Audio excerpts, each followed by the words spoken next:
The next comment is going to be in relation to Tulsa Public Schools. I wanted to let everyone know that in light of several of the ongoing significant and severe issues going on with that district, I will be making or supporting a motion today with the board to move their accreditation into August to give the board more time to discuss and look into what our officials have found, what we are looking at, what the recommendations could be. So I will be doing that during this board meeting. I will be having that procedural vote or making a motion for it here shortly. Tulsa Public Schools has been plagued with scandal. They've been one of the worst performing schools in the state of Oklahoma. And us as a Department of Education have to do what we can to ensure that those kids are being supported, those parents are able to send their kids to a school that's high achieving, and that all those teachers in that district too are being supported, and that we are addressing all of the issues going on there in the best way possible for those kids. Mr. Piper, if we do not take an action on Tulsa Public Schools accreditation status today, will that not leave them in the category they are in now going into the beginning of the school year until this board takes further action? So it's not like they are magically not accredited.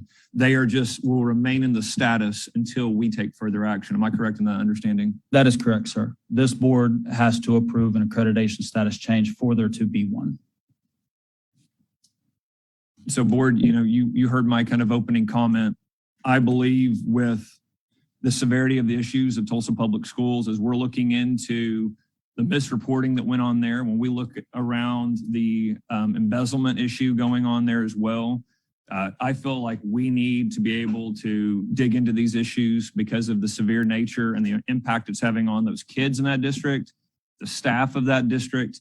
I think that I would love to have a discussion, and then at some point I would love to entertain a motion to give us another month to work with Mr. Piper, look at their recommendations, dig into this a little bit more. Several of you have asked me questions that it's hard to know the exact answer to at the moment. And so I think that gives us more time as an agency to really get to the bottom of it in a fact-finding mission to ensure that you have the best information. We all have the best information. We're making the best decision for those kids in Tulsa.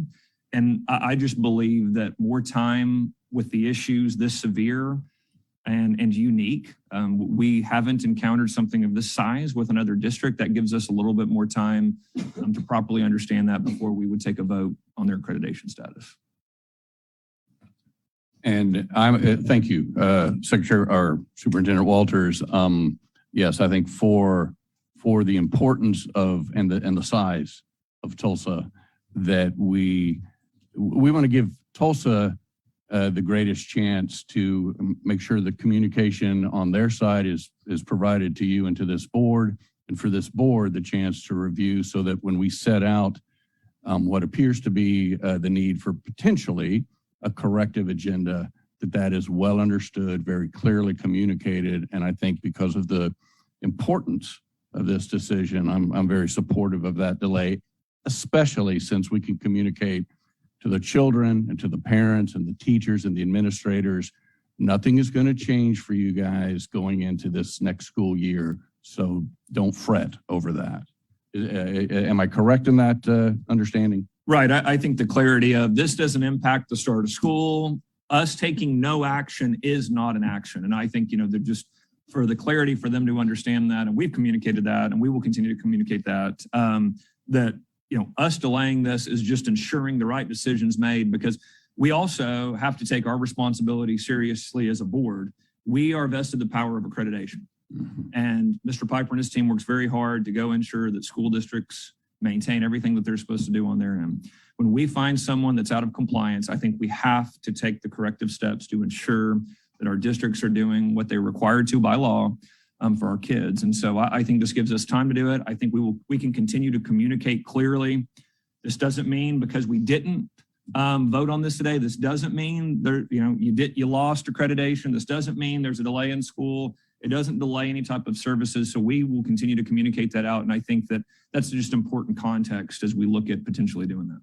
I would like to entertain a motion to remove Tulsa Public Schools from this accreditation consent agenda so that we can, in August, take a look at their accreditation status.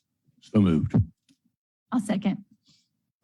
Ms. Terry, we have a motion and a second. Andy, are we good to have a vote on that with the way I motion, with the way they motion for it? That was Okay. absolutely proper. Do you mind calling roll, Ms. Terry? Mr. Burdick. Aye. Ms. Luca. Aye. Ms. Clifford. Aye. Ms. Wesley. Aye. Aye. Okay. So motion passes.